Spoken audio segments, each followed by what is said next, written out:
Next topic is your market period supply. Now what is market period supply?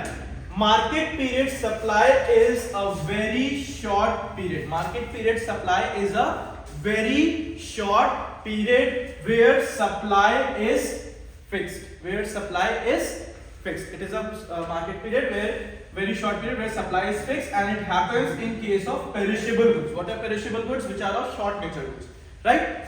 Which are not durable, but they are perishable, means that you can use it in a very short period notice, right? Example, vegetables. Once the vegetables are grown and brought into the market, then they have to sell whatever the price is. If price is more, then also they will sell. If price is less, then also they will sell. So whatever the price is, they have to sell. That is a case of perishable commodity. It happens in case of perishable, and it is a very short period. The market period is very short period. So you can see the curve. Quantity supply is fixed. Quantity supply is fixed whether price increase or decrease. Quantity supply remains the same. It shows a vertical nature. The shape of the curve is vertical. Understood? Any doubt? It is a case of market period supply, which is a very short period.